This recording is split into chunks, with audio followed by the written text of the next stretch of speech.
When evening's purple shadows turn to gloom and darkness, dread, superstition, and fear of the unknown linger. Underneath the shadows of a conscious world, in the deserted corner of your mind, sits an abandoned theater with only one seat. Please, come in. We've been expecting you. The show's about to begin. Open the eyes of your imagination and focus on the flickering screen of your own reality. There. See it? It's our latest episode of the Sioux Empire Community Theater, Night Shift. Of all the personality traits needed to guarantee success, perhaps the most important is confidence. Without confidence, a person with many other gifts and talents would not have the courage to try. Confidence allows you to take a risk because it assures you that you are up to the task. Our drama opens today on a lone man walking down a gravel road in Central California. As he passes workers in the surrounding vineyard, he smiles and nods. His pace is purposeful but not brisk. His manner is like a prospective buyer assessing value. He's wearing jeans, a khaki shirt, sleeves rolled to the elbow, and work boots. Men of great wealth and confidence do not need to show a frippery of expensive clothing or jewelry. It's not important to them. He stops at the edge of an estate and looks around, appraising the buildings. He sees a worker by a garden tractor and decides to find out a little more. Nice place here. Sí, señor. I've always been attracted to wineries. What can you tell me about this place? It is the finest vineyard in the valley, señor. Senora Fulbright has made many changes in the past 10 years. She is one smart woman. I can see that. Tom. My name's Tom Peters, and you are? Manuel Diego. Well, Mr. Diego, it doesn't take an expert to see you're having a little trouble with this spray rig. Yes, my boss Juan Rodriguez left to help answer a question from the landscapers. I'm trying to remember how to set the machine. Well, you're in luck. You know how to do this? Simple. Here, see these spray nozzles? They need to be set just so to adjust the volume. Hand me that wrench. Right about there should do it. How do you know that is tight enough? Oh, you get a feel for it.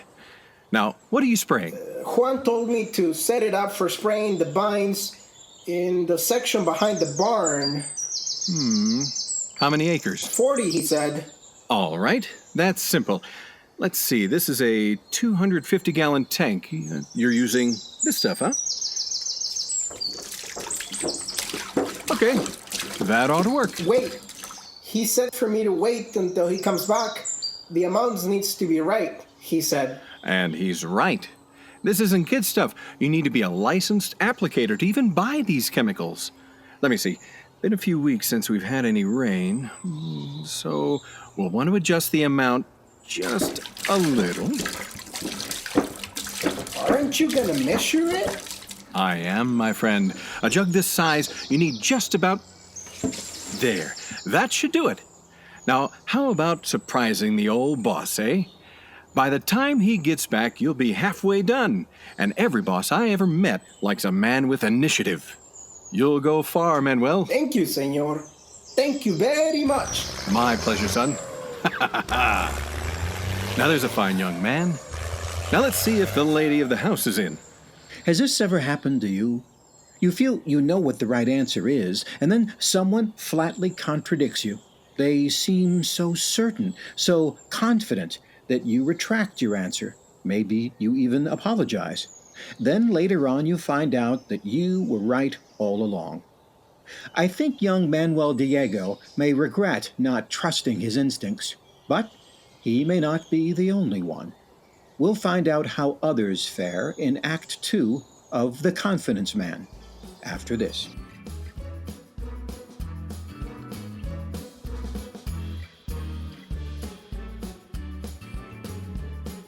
Tom Peters is a confidence man. No, not a con man. He merely has enormous amounts of confidence. A good thing, right? Well, perhaps not. In the opening of Act Two, we see Tom has continued up the path of the Fulbright vineyard and now stops to talk to a capable, middle aged man on a tractor. Hello! You must be Juan Rodriguez. Yes, Well, I'm wondering if Mrs. Fulbright is in. Christine Fulbright. The very same. She is in the house waiting for an appointment. Well, looks like my timing is perfect. Quite a landscaping project you've got here. It sure is. And we've got 20 workers sitting on shovels waiting for the guy from the utility company to mark the lines before we dig. Well, that's typical. I suppose he promised he'd be out here 45 minutes ago with a spray can to mark things, and he's late. Worse than that, he's an hour late, and I even have the paint. Government. Seems they're always looking for ways to screw things up. Juan! Manuel's spraying the grapevines in the vineyard behind the barn. What? I told him to wait. He knows nothing about that sprayer. He will kill those vines and ruin the crop. Give me the truck keys. Nice to meet you, Mr. Rodriguez. If it's not one thing, it's another. So are you with the county? Tom. The name's Tom Peters. Well, can you mark these utilities so we can get going here? Well, let me see. Here's the spray can. Okay, there's the pole there, and here's where it comes into the house, so... Are you sure this is where the utilities are buried? Oldest rule in the books. Closest distance between 2 points is a straight line. Well, what the heck do we need a guy from the county to come out for then? Well, that's a tough one. Take it up with City Hall, I guess. There you go. That ought to do it. All right. You heard the man. Let's get this project moving. Say, what's the best way to see Christine Fulbright? Christine Fulbright, it's nice to meet you. My name's Tom Peters. Mr. Peters, I don't remember your name from the list of candidates. And yet, you seem like a woman that would be hard to forget. Well, and I thought you might be dressed differently. You know, I just don't believe clothes are the measure of a man. You know, that's true. And I must say, refreshing. Well, you look like a man who is ready to go to work. I trust you've had a chance to review things. What are your thoughts? Well, I certainly like what I've seen so far. You have the finest vineyard in the valley. You have experience in the wine business? I like to drink it. Mr. Peters, your modesty is amusing. But let's see what you really know. Let me pull up some spreadsheets that my accountant emailed me. Tell me, what do you see? Well, let's have a look. Excuse me, Mrs. Stephen, Fulbright. you know I'm to be left alone while I interview these candidates.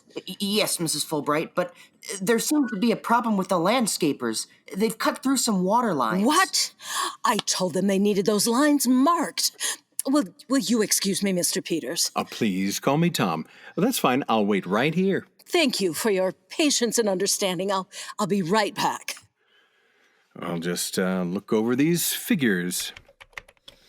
It's a lot of numbers. Ooh, what's this? Urgent. We have discovered a virus in your system that can and will damage your hard drive. Oh, press activation to download antivirus software. Well, that's not good. Better act on this pronto. Oh, dear. Tom, it seems they've ruptured the gas line as well, and we must evacuate the ranch until the municipality can shut things down. I see. Can I help? Yes, if you would. Help Stephen carry these files to the Escalade. Stephen, call Veronica and have her cancel the rest of the interviews. And bring my medications. I must have them. Well, what a day this has been. It seems like one thing after another. What do you mean? Well, one of my most trusted field men killed an entire field of grapes with the wrong concentration of pesticide. You know about the cut lines at the ranch, and now Stephen, you met him? He's my computer guru. He tells me he's having a difficult time pulling up the records I was showing you earlier. It seems to me it's not how you handle success. It's how you handle adversity that makes the truly successful person, Mrs. Fulbright. Tom, well, you might as well call me Christine. I think you're about the only good thing that's happened to me today. Well, thank you for the compliment, Christine. Now, how about a glass of Merlot? Come with me. It's last year's crop, and I'd like to get your opinion. It's in the cellar. Oh, be careful. The steps are steep. This part of the estate is quite old, and I'm afraid a little dangerous. It's on my list to install a handrail and better lighting. Until then, it's one bare light bulb and good balance. And here it is. Can you take this bottle, please?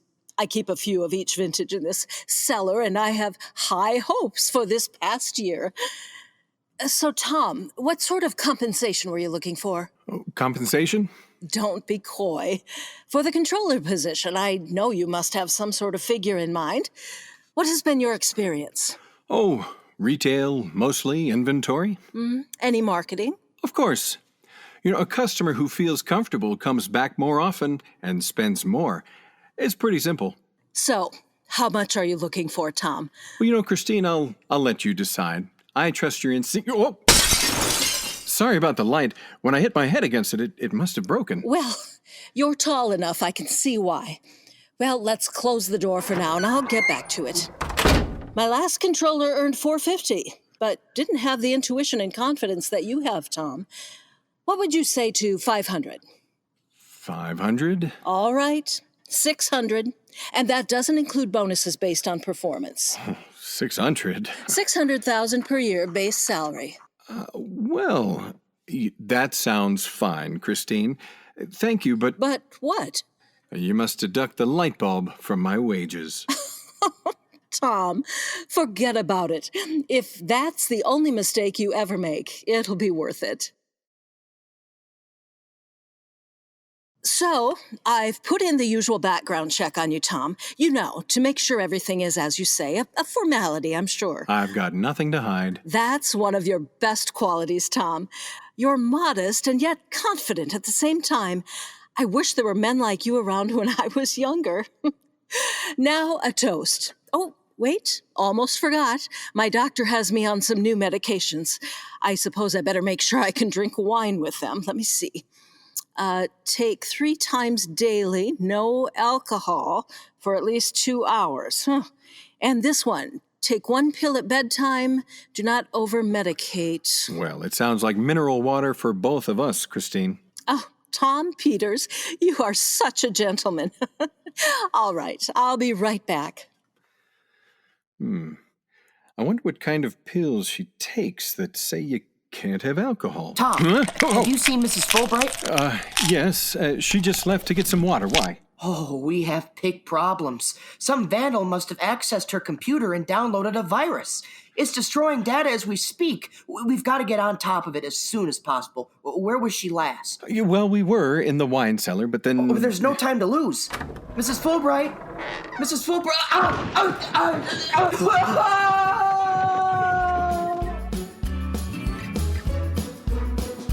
Oh, this is terrible, terrible. Sit down, Christine. I'll handle this. Well, it looks like he slipped on the ice and fell. Is he going to be all right? He's unconscious. A concussion for sure.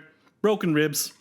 Maybe some paralysis. We've got to get him back to the hospital. I need to go with him. Tom, will you be okay until I get back? Don't worry about it, Christine. I'll take care of everything. Found a pill on the floor. It belonged to you? No, I accidentally dropped the container. Hey, they're all over the place. 2 kinds. That's okay. I'll put them back. You sure which pill goes in which bottle? Hey, Jim, let's get going. Don't worry, Jim. It's not like I'm exactly a fool.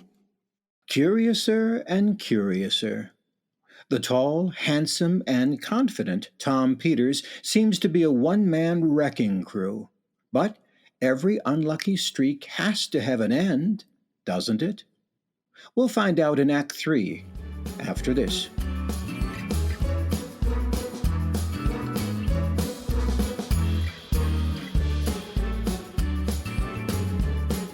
A tall and confident stranger has walked under the Fulbright vineyard, and calamity after calamity follows. But the practical Christine Fulbright would never expect that Tom Peters would be the cause of all this misfortune, would she? Our final act begins with a very important phone call. Mrs. Fulbright, you have a call on line 1. Hello, Christine Fulbright. Mrs. Fulbright, Ron Anders here with Security Hiring Systems. Oh, yes, Mr. Anders, I almost forgot. Yes? Oh, it has been one disaster after another. A section of vines in my vineyard killed by an incompetent worker. A small explosion in a broken gas line next to my house ruins 1/3 of the southern wing of my estate. A virus wipes out God only knows how much of my business records. And my computer man, Stephen Schuyler, still in the hospital. And to make matters worse, the medicine my doctor has me on is making me worse, not better. I have a raging headache. Well, I'm afraid I'm not going to make it any better. What do you mean? You asked me about Tom Peters? Yes, a fine and competent man. I'm afraid not. What do you mean? How exactly did you come to interview him, Mrs. Fulbright? Well, I had a list of pre-qualified applicants stop by, and he was the... Surely he has experience. Well, yeah. He said he had retail and marketing experience. And he did. He was a stocker at Walmart. Stalker? And then a greeter. And then he moved to retrieving carts from the lot. And he left that? He was let go. Fired. Fired? From Walmart? And Shopco. And Target. McDonald's. Burger King. Taco Bell. But why? He's a nincompoop, Mrs. Fulbright. But he's good and kind and confident and... Stupid. By our findings, he's a walking wrecking ball. Hundreds of thousands of dollars in damage. Everything this guy touches falls to pieces. In fact... Oh... Mrs. Fulbright? Mrs. Fulbright? She's had a stroke. Mr. Peters, you are? Yes, Doctor. She hired me 2 days ago to manage things. Well, she could use some help now. She has severe damage to the right side of her brain and needs to be transported immediately to Central University Hospital. They'll know what sort of treatment is best. Can I see her? Right this way. Mrs. Fulbright, the stroke affected her speech center. It will be a while before she can talk. At least she recognizes you. Mrs. Fulbright, we're transporting you tonight by jet to Central University Hospital. Do you have anyone you'd like to go with you? I'd like to go, Christine. Sounds like yes. This is your captain speaking. We are at cruising altitude with a time of arrival expected in 2 hours and 25 minutes. How is everything, Mr. Peters? Tom. Call me Tom. Everything is fine. More than fine. I think better when I'm flying. You fly a lot? Every chance I get, miss. I think I was born to fly ever since I was a little kid. Have you flown a Learjet? Don't worry, Christine. I won't meddle with the pilot. He's doing a much better job than I probably could. How much flying have you done? Well, it's not really flying anymore. Onboard computers, autopilots. How tough is it really? Excuse me, the captain needs me. I know what you mean. Pretty girl like that? Not very confident, though. Mr. Peters. Tom? Tom, were you serious about flight experience? Why? Well, we've apparently lost some hydraulic power in our wings and rudder. I told the captain about your flight experience, and he was wondering if you could maybe lend a hand. Well, of course I'll help. What's wrong with her? Well, it's been very traumatic for her the past few days. I think she's worried about me leaving her. Don't worry, Christine. I won't be far away. We'll be just fine. I'm confident. And in other news, a small passenger jet carrying heiress to the Fulbright Trust, Christine Fulbright, crash landed in a county road in a remote section of New Mexico. Jim, turn that up. Did she say Christine Fulbright? Inspectors from the Federal Aviation Administration on the scene credit the heroic actions of a passenger on the plane for his swift actions. The man seen here talking to officials outside the hospital entrance is the only passenger to have no injuries.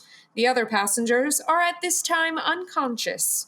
I went to school with Christine. Jim, cancel my appointments for the next 2 days. Find an excuse. And get that guy's name, the one who landed the plane. I'd like to meet him. You know, sounds like quite a guy. Maybe we could do a little PR with him. An American hero. Or something like that. Oh, even better. Work out the details and get back to me. Yes, Madam President. Life is funny, isn't it? True, to make it in the world, you will need a certain amount of intelligence and drive, but there are intangibles as well that might even matter more. A little luck, perhaps, and of course, confidence. Tonight's episode of the Sioux Empire's Night Shift Theater production of The Confidence Man featured Chris Andrews as Tom Peters, Cesar Juarez as Manuel Diego, Ray Gonzalez as Juan Rodriguez, Gabriel Gonzalez as The Worker, Sue Martins as Christine Fulbright, Noah Cutter as Stephen, Robin Byrne as Ron Anders, Mike Cutter as the Doctor, Jesse Jensen as the Pilot, Debbie Jones as the Stewardess, Amy Morrison as President Saunders, and Jordan Deffenbaugh as the President's aide, Jim. Voice editing was done by Jesse Jensen. Sound design by Jordan Deffenbaugh. The Confidence Man was written, directed, and hosted by yours truly. Thank you for joining us in this episode of The Night Shift. On behalf of the Sioux Empire Community Theater, I'm Jeff Gould. Good night, and be careful. Be very, very careful.